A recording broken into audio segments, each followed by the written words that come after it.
Por favor, vamos abrir as nossas Bíblias, amados irmãos, no Evangelho de Mateus, no capítulo 27. Esse texto que nos encontramos, onde estamos meditando nesse momento tão difícil, da crucificação do nosso Senhor Jesus, quando Ele injustamente é condenado pelos religiosos. Depois Pilatos covardemente abandona Jesus, a justiça, o juízo, simplesmente para favorecer os religiosos. E então Jesus entrega os soldados para ser crucificado, açoitado, e então crucificado. Versículo 27, capítulo 27, versículo 27, diz assim: então os soldados do governador levaram Jesus ao pretório e reuniram toda a tropa ao seu redor. Tiraram-lhe as vestes e puseram nele um manto vermelho. Fizeram uma coroa de espinhos e o colocaram em sua cabeça. Puseram uma vara em sua mão direita e, ajoelhando-se diante dele, zombavam, dizendo: salve, Rei dos Judeus! E cuspiram nele e tiraram-lhe a vara, batiam-lhe com ela na cabeça. Depois de terem zombado dele, tiraram-lhe o manto e vestiram-lhe suas próprias roupas. Então o levaram para crucificar. Mantenha sua Bíblia aberta nesse texto, para que possamos ler e vamos meditando conforme lemos. Agora o Senhor Jesus, Ele está rodeado por mais ou menos 500, talvez até 600 soldados romanos, homens muito poderosos de guerra, e que estavam ali com um único objetivo: zombar dele, para levá-lo ao açoitamento e, enfim, à crucificação. A crucificação, meus irmãos, era para as piores pessoas do mundo naquela época. Por exemplo, nenhum cidadão romano poderia ser crucificado. A crucificação era um ato de levar o indivíduo à mais extrema dor, à mais extrema vergonha, e também levá-lo ao sofrimento que durasse a maior quantidade de tempo. Então era um requinte de crueldade em todos os sentidos. E aqui começam com a acusação de Jesus. Jesus foi acusado de ser o Rei dos Judeus. E então, essa sendo a condenação de Jesus, os soldados começam a zombar dele, mas de forma de ridicularizá-lo. Colocam um manto vermelho sobre ele, depois tecem uma coroa de espinhos, colocam sobre sua cabeça, cravam aquilo sobre a cabeça do Senhor, colocam um pau na mão dele, na mão direita, e começam a ajoelhar, zombando dele, cuspindo nele, dizendo: salve, ou seja honrado, o Rei dos Judeus, ridicularizando realmente ao máximo o Senhor da glória. E depois tomavam esse pau que estava na mão dele, batiam com o rosto, na cabeça dele, enfim. O Senhor dali saiu todo ensanguentado, com certeza, o rosto todo marcado, inchado, e ali mesmo, naquele local, ele já foi açoitado. E o açoite era muito cruel, porque ele vinha de um chicote pequeno, e ficavam dois guardas, dois soldados, para poderem golpear o condenado. E era um chicote com várias ramas de couro, e nas pontas você tinha metal, pedaços de ossos afiados, pedaços de metal afiado, e eles desferiam os golpes nas costas principalmente, nas pernas, enfim. E era justamente para que você pudesse destruir qualquer força que aquele indivíduo tivesse, qualquer capacidade de resistência, e que fosse possível ver parte dos órgãos internos pelo lado de fora, através das costelas, você já conseguisse ver parte do pulmão,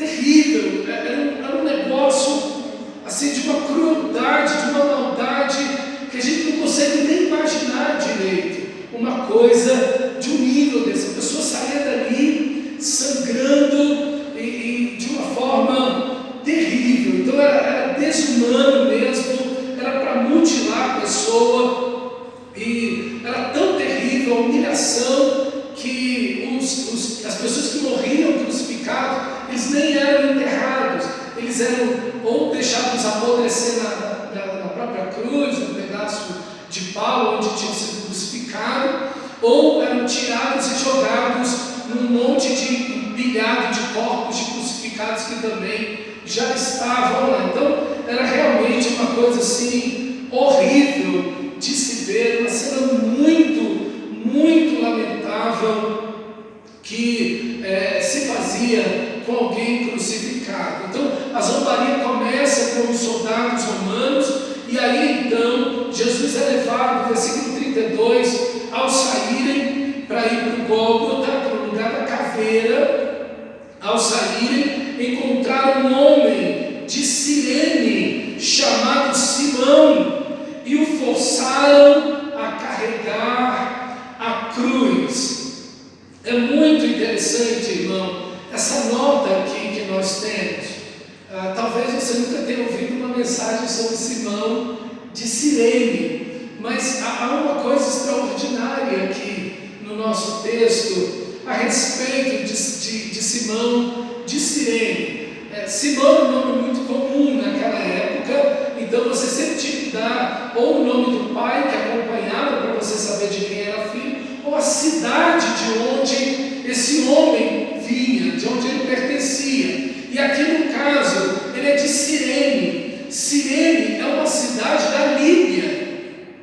Líbia é o país que, quando você olha no mapa, o Egito fica do lado esquerdo ali do Egito. Então, para você ter uma ideia, para Simão chegar a Jerusalém, ele andou em média de 2.000 a 2.400 quilômetros para chegar até Jerusalém.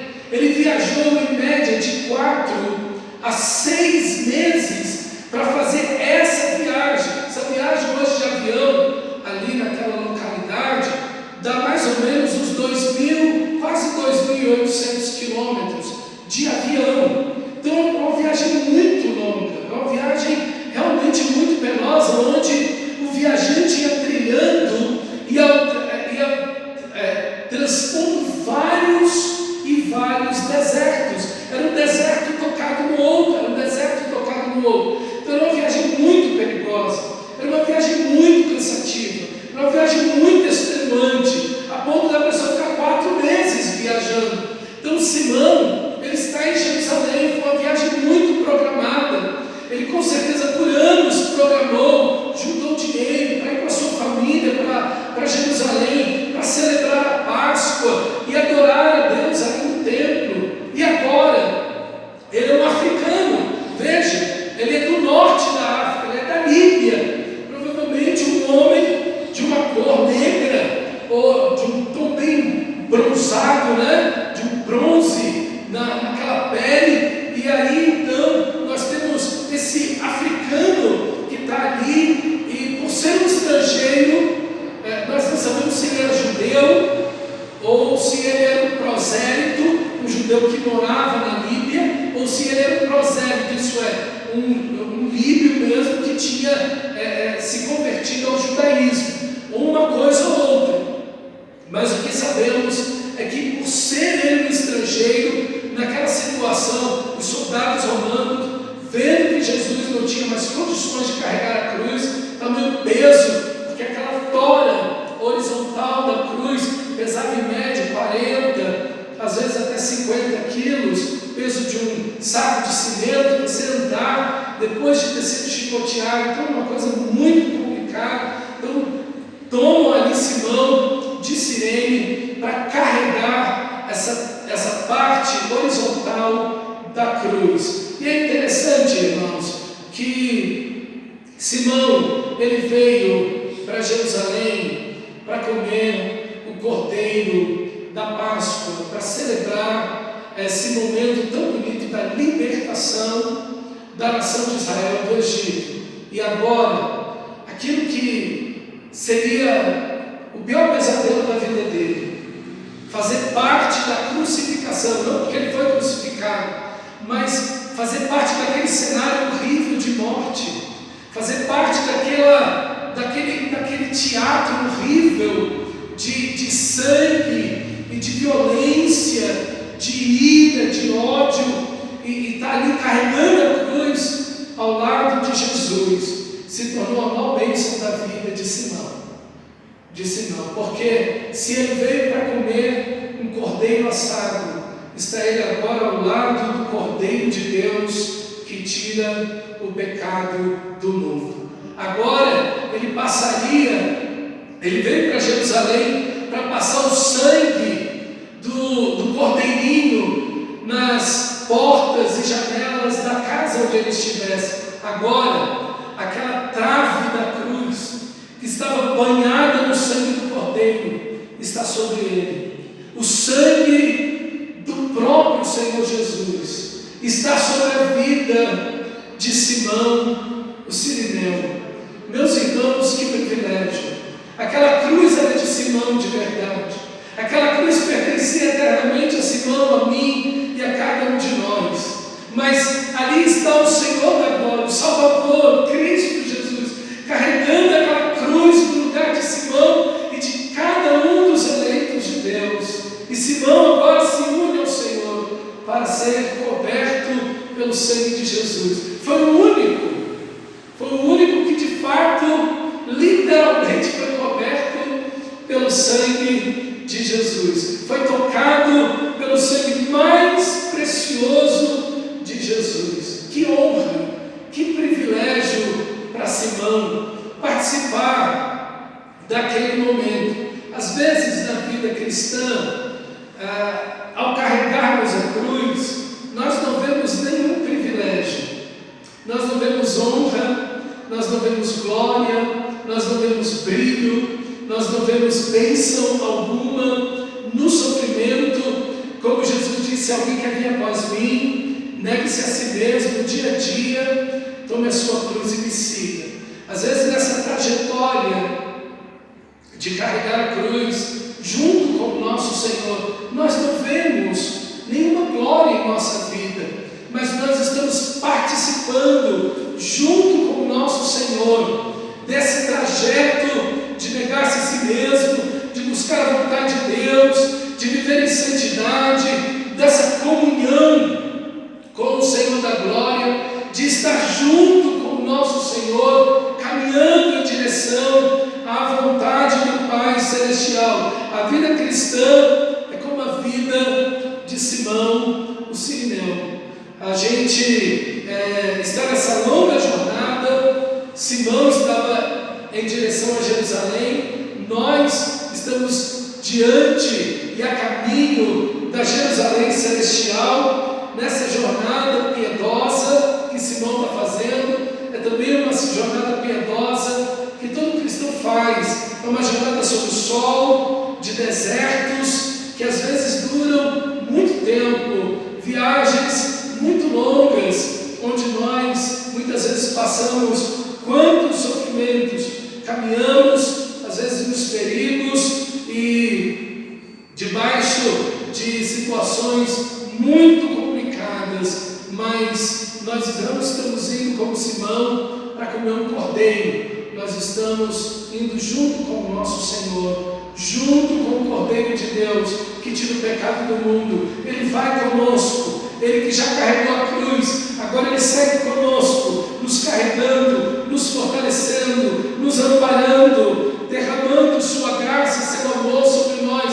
trazendo toda a providência, trazendo toda a proteção, trazendo toda a força que necessitamos para seguir junto com Ele. Meus irmãos, que coisa maravilhosa! E com certeza, Simão, o sirineu, foi o homem que levou não apenas uma bonita lembrança de Jerusalém, mas foi o homem que levou o Evangelho para a Líbia.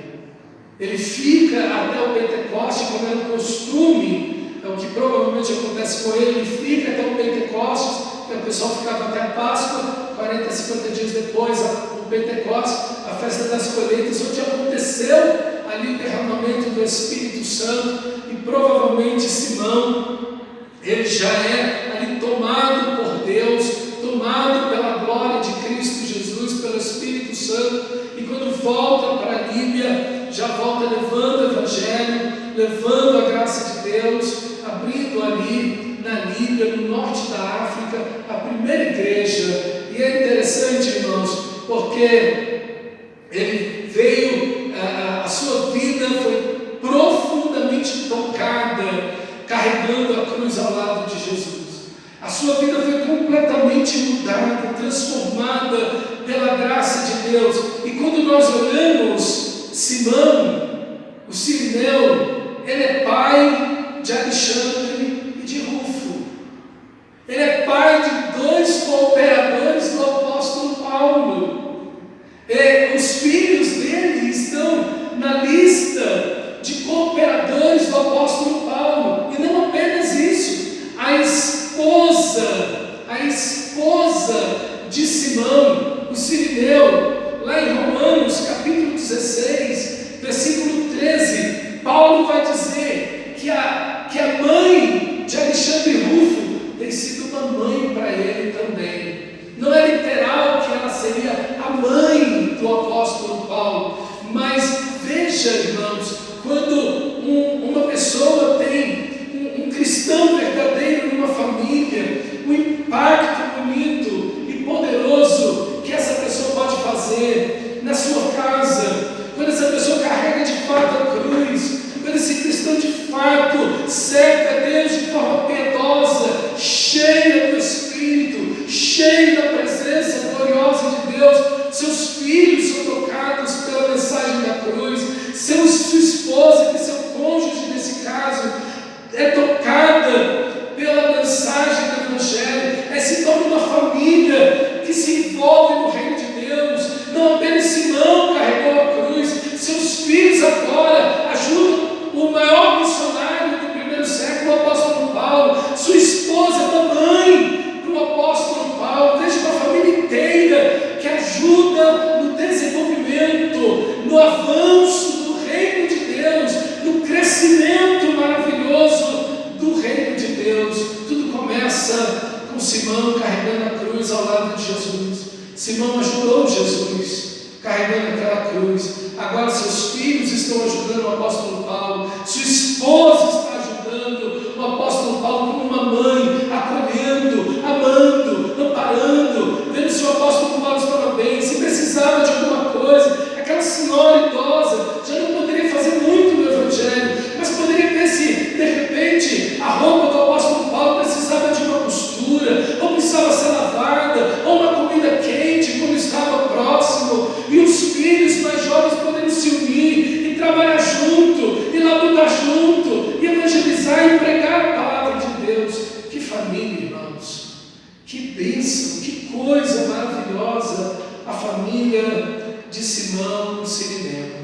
Que a minha família e a sua família possam ser assim, unidas, as nossas famílias servindo ao Senhor da glória, prontas para servir ao Senhor de forma tão extraordinária, tão maravilhosa. Que exemplo para mim e para você. Versículo 33, chegaram ao lugar chamado Gólgota, que quer dizer lugar da caveira. Era chamado assim porque muitos crucificados continuavam lá, como eu disse, até o corpo ser devorado por animais, por bichos, enfim, ou apodrecer ali mesmo, ou porque havia pilhas de corpos, né, de crucificados, porque eles não eram enterrados. Como era a pior gente do mundo, ninguém dava sepultamento a essas pessoas. A maioria deles não tinha sepultamento. Jesus já não, porque José de Arimateia vai dar o sepultamento ao Senhor da glória. Versículo 34, e lhe deram para beber vinho misturado com fel, mas ele recusou-se a beber. O vinho aqui misturado com fel, ou com mirra, ou com vinagre, vamos dizer outros textos, é mais um elemento voltado para amortecer a dor, para anestesiar a dor, para deixar a pessoa um pouco fora de uma consciência. E Jesus, quando pensa ser água que vai estar sendo lhe dado, e ele prova e vê que é o vinho misturado com fel, ou com mirra, ou vinagre, ele recusa beber. Ele não quer perder a lucidez diante de tudo que está acontecendo. Há uma febre que arde sobre o Senhor, a sede ali mortal sobre o nosso Salvador, pela febre que o atinge, de todos os ferimentos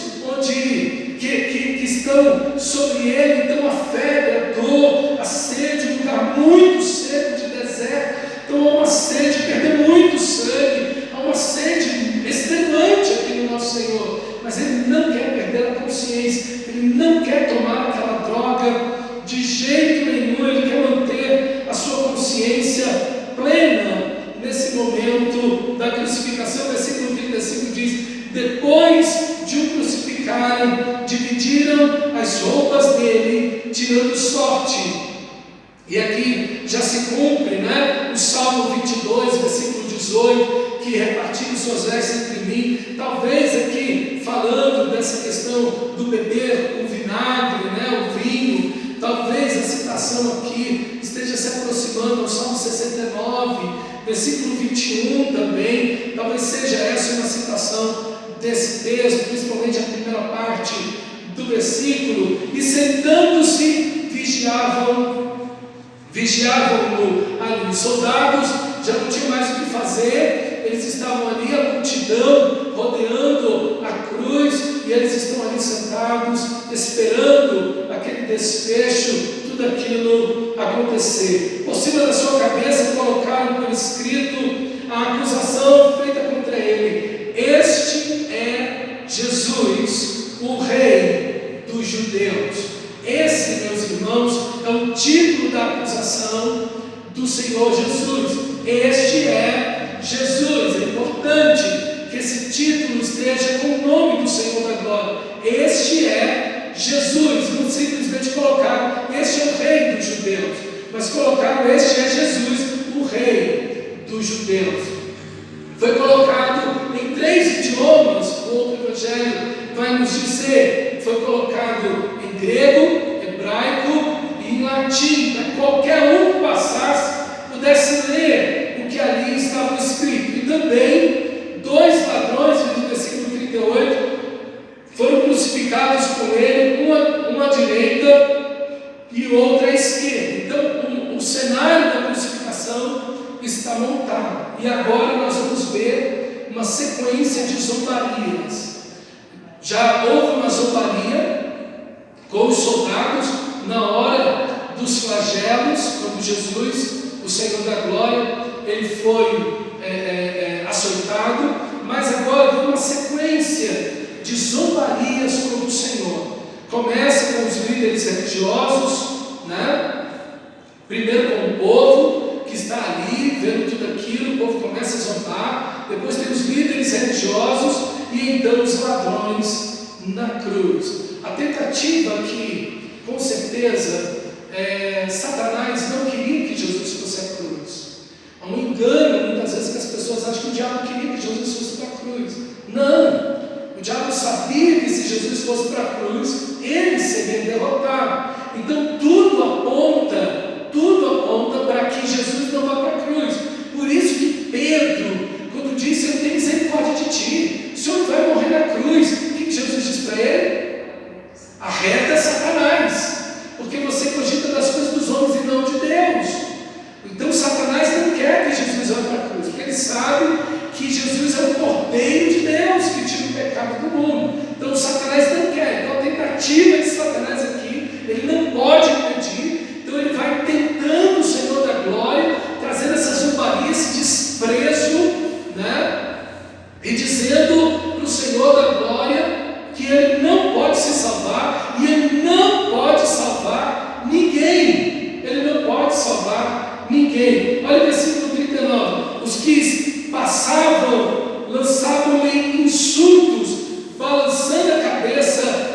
dizendo: você que destrói o templo e reedifica em 3 dias, salve-se, desça da cruz, se é o Filho de Deus. Então aí está a primeira tentativa. Se você é o Filho de Deus, quem tentou Jesus assim?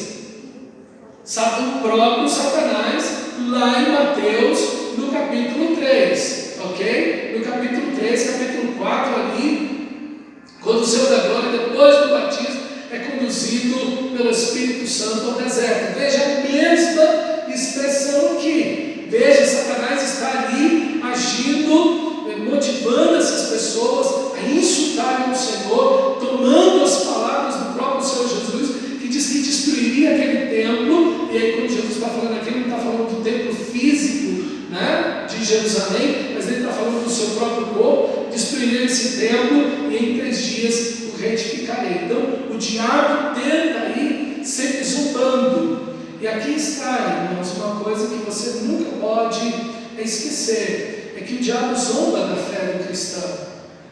O diabo despreza da fé do cristão.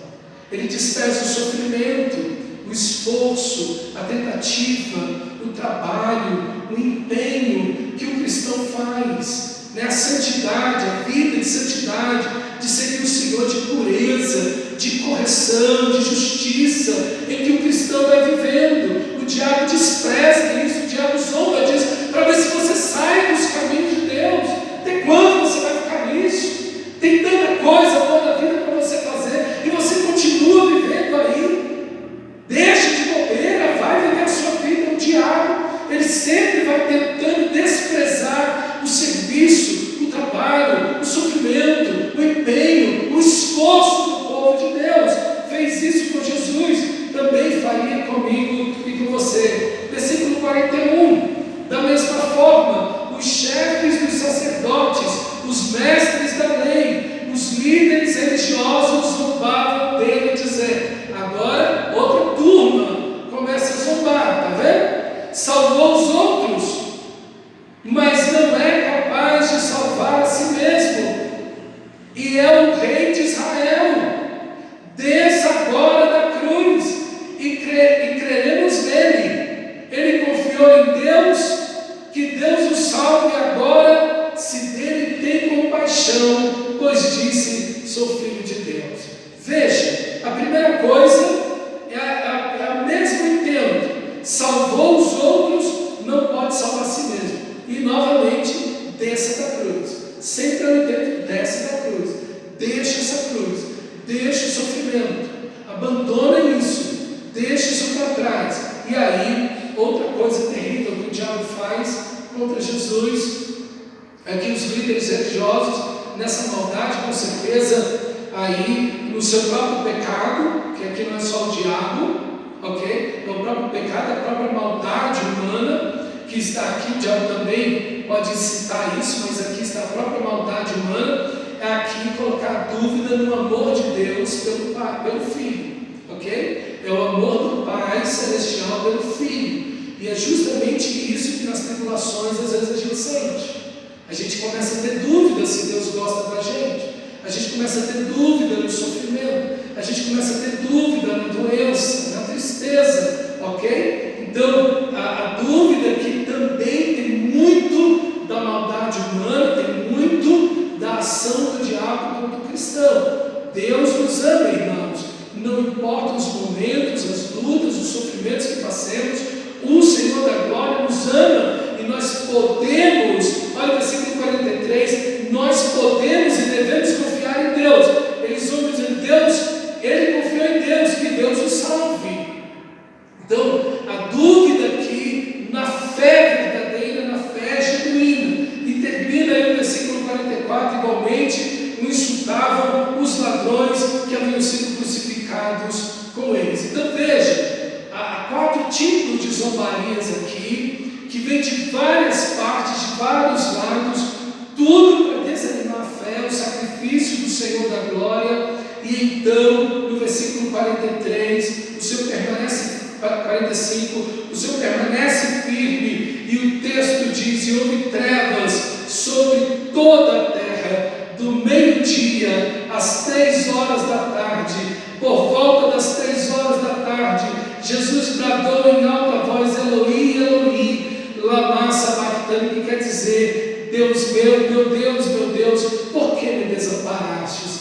Aqui, irmãos, todo o universo se escurece, o mundo inteiro é tomado de trevas. É o dia, se a segunda vinda de Jesus será como um dia onde 7 sóis irão brilhar. Aqui as trevas tomaram o mundo inteiro, toda a natureza, toda a criação, todos os anjos dos céus, Deus do trono da glória, tudo ficou parado olhando o Filho de Deus rendendo sua vida naquela cruz. Uma tristeza profunda de ver o Deus vivo, o Deus verdadeiro, o único soberano Senhor, entregando a sua vida naquela cruz pelos eleitos de Deus.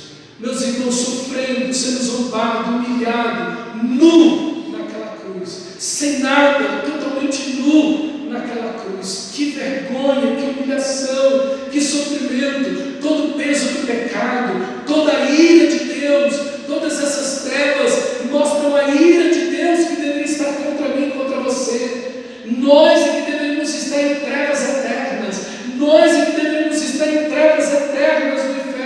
Agora está o nosso Salvador aqui, tomando o cálice da ira do Pai, sendo zombado em trevas profundas, dizendo: Deus meu, por que você me desamparou? Essa é a condição da ausência de Deus. Trevas, Deus é luz e não há nele treva alguma. A ausência de Deus são essas trevas profundas que entram na alma, no espírito, que não dá esperança nenhuma a ninguém. Mas mesmo assim o nosso Salvador, ele se arremete a Deus, o Pai Celestial, diz: Deus meu, por que você me desamparaste? Ele desamparou Jesus, porque ele não poderia desamparar você. Eu, quando era novo convertido, toda vez que eu entro nesse texto, eu lembro desse momento. Eu era novo convertido, eu estava lendo talvez a primeira vez a Bíblia. Eu tinha uns 16 anos de idade, e eu estava lendo a Bíblia pela primeira vez, e eu me parei nesse texto. E eu falei: meu Deus, mas como assim? Por que o Senhor da glória deixou Jesus na cruz? Era o momento que ele mais precisava, era o momento da maior dor, do maior sofrimento. Por que ele ficou sozinho naquela cruz? Eu fiquei ali com o coração quebrado diante desse texto e pensando. E aí você vê, é uma experiência fantástica. Deus falou no meu coração: se eu deixei Jesus, o meu filho, naquela cruz, abandonei ele ali para nunca abandonar você. Ele disse isso para mim, eu tinha 16 anos de idade. Nunca mais esqueci isso. Jesus disse depois de ressuscitado: eis que estou com vocês todos os dias até o fim. Nunca te deixarei, nunca, jamais te abandonarei. Que Deus maravilhoso, meus irmãos, que bondade, que graça preciosa a do nosso Salvador.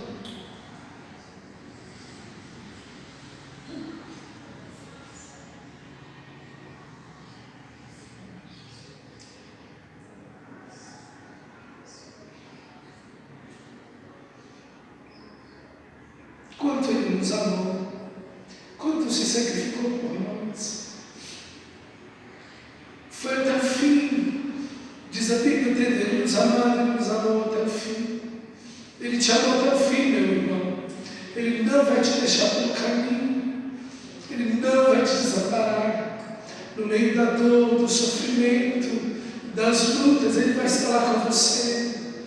Ele pagou na cruz o inferno.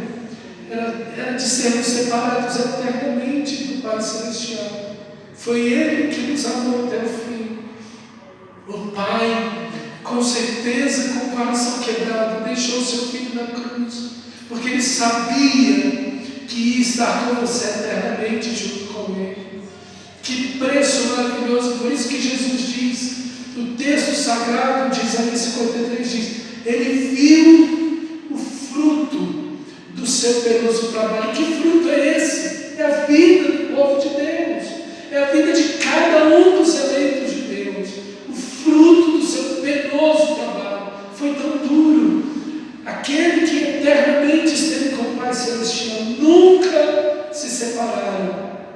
são separados agora na cruz, para que eu e você pudéssemos nos achegar a Deus, que você possa valorizar a presença de Deus, que você possa valorizar a oração, porque você pode orar, meu irmão, porque Cristo ficou abandonado na cruz.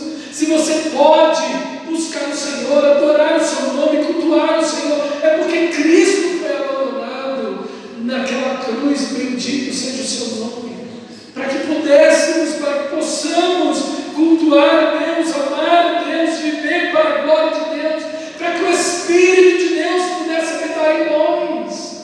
Por isso Jesus foi abandonado naquela cruz. Bendito para sempre seja o Senhor nosso Deus.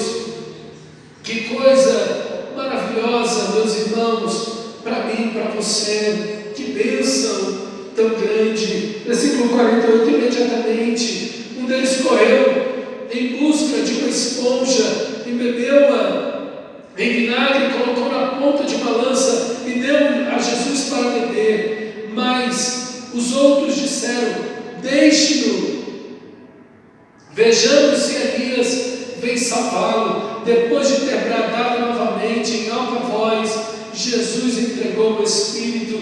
Naquele momento, o véu do santuário rasgou-se em duas partes, do alto a baixo. A terra tremeu, as rochas se partiram, os sepulcros se abriram, os corpos de muitos santos que tinham morrido foram ressuscitados e saíram dos sepulcros. Depois da ressurreição de Jesus, entraram na cidade santa e apareceram a muitos na cidade de Jerusalém, e apareceram a muitos. Quando o centurião e os que com eles vigiavam Jesus viram o terremoto e tudo o que havia acontecido, ficaram aterrorizados e exclamaram: verdadeiramente este era o Filho de Deus. Muitas mulheres estavam ali observando de longe. Elas haviam seguido Jesus desde a Galileia para o servir. Entre elas estavam Maria Madalena, Maria mãe de Tiago e de José, e a mãe dos filhos de Zebedeu. Meus irmãos, nesse momento em que Jesus brada naquela cruz: Deus meu, por que me desamparaste? E ele novamente brada e diz: Pai, em tuas mãos eu entrego o meu espírito. Ali, meus irmãos, o véu que no templo de Jerusalém e também no tabernáculo que Deus mandou Moisés fazer no deserto, tinha um véu que separava o santíssimo lugar do santo lugar. Então, no templo ou no tabernáculo, ninguém entrava. O povo não entrava. Quem entrava aqui eram os sacerdotes. Só os sacerdotes entravam no santo lugar. O povo cultuava Deus lá do lado de fora. Ninguém entrava nem no templo, nem no tabernáculo. Só os sacerdotes. E no santíssimo lugar, depois do véu, só entrava o sumo sacerdote, o maior de todos os sacerdotes, o sumo sacerdote, uma vez por ano, depois de ter feito a expiação, o sacrifício pelos pecados. Então ele só entrava lá depois disso, uma vez por ano. Jesus, quando bradou naquela cruz, disse: Pai, em tuas mãos eu entrego o meu espírito. Esse véu rasgou de alto a baixo. Aí é o que nós entendemos quando o autor de Hebreus diz: tendo, pois, intrepidez, irmãos, para entrar no Santo dos Santos, na presença viva de Deus, nessa presença, para viver na presença de Deus, para não apenas entrar uma vez e sair, mas entrar e viver nessa presença gloriosa, para amar a Deus, para cultuar o Senhor, para viver para a sua glória, para fazer a sua vontade, para ser cheio do Espírito, para nos tornarmos a habitação de Deus, para podermos ser essa construção, esse santuário de Deus, que Deus está fazendo, Deus habitando em nós, Deus habitando em nosso meio. É isso, meus irmãos, o que significa quando esse véu se rasga de alto a baixo, é que a presença de Deus está completamente aberta para todo aquele que está coberto pelo sangue precioso de Jesus. Um terremoto tremendo aconteceu, as rochas começaram a se quebrar, o lugar começou a tremer por todas as partes, e aí nós vemos os sepulcros abrindo. A gente não sabe, aqui é o único texto que fala disso na Bíblia, não tem outro texto que fala disso, então a gente fica assim, sem saber o que exatamente, totalmente aconteceu. Mas o que o texto diz é que muitos santos, que santos aqui foram aqueles que serviram a Deus no Antigo Testamento, ressuscitaram e entraram na cidade de Jerusalém e começaram a falar de Jesus, do Senhor da glória. Que coisa maravilhosa! E agora, irmão, o impressionante é que você tem um centurião. Um centurião era um homem, era um soldado muito poderoso, muito experiente. Ele cuidava de uma tropa com 100 homens, pelo menos. Eles eram homens de guerra, homens duros, homens que estavam acostumados a matar muita, mas muita gente. Eles eram homens fortíssimos, habilidosos demais na arte da guerra. Esses homens estão aterrorizados. Esses homens viam a guerra, a morte, e sorriam na cara da morte. Eram homens experimentadíssimos, que tinham estado em muitas e muitas batalhas. Suas vidas estiveram por fios diante da morte. Eram homens cheios de cicatrizes, tinham matado muita gente. Eles estão aterrorizados e disseram: esse aí verdadeiramente é o Filho de Deus. Esses homens já tinham visto centenas, alguns deles já tinham visto milhares de pessoas crucificadas, porque o Império Romano era assim, aonde ele chegava, aquelas pessoas que resistiam ao Império Romano, eles crucificavam as centenas e aos milhares. Esses homens eram homens que tinham visto centenas, milhares de pessoas crucificadas. Eram homens que tinham perdido todo medo. Não havia nenhum tipo de respeito, de medo, de temor no coração desses homens, de simpatia, de empatia, de nada. Eram homens que estavam nos seus corações extremamente endurecidos. Mas quando eles veem Jesus morrendo e tudo que está acontecendo, a única conclusão que eles conseguem chegar é: verdadeiramente, este é o Filho de Deus. Este é o Filho de Deus. Que essa seja a minha e a sua conclusão. Que essa seja o impulso do nosso coração, de dizer: Senhor, obrigado. Bendito seja o seu nome, porque o Senhor é, de fato e verdadeiramente, o Filho de Deus. Ninguém nunca morreu na cruz como Jesus. Nunca aconteceu o que aconteceu com o Senhor da glória. Ninguém nunca viu uma crucificação dessa. É um relato único. Não tem algo parecido em nenhuma parte do mundo, um relato como esse. E aqui está o nosso Senhor, o Rei da Glória, o Deus Todo-Poderoso, que não apenas morreu, mas que ressuscitou para nos dar vida eterna. Amém? Vamos ficar de pé e orar ao Senhor nosso Deus. Feche seus olhos, meu amado irmão. Ore ao Senhor nesse instante. Feche seus olhos e vamos orar ao Senhor. Gratos a Ti, Senhor. Obrigado pelo grande amor que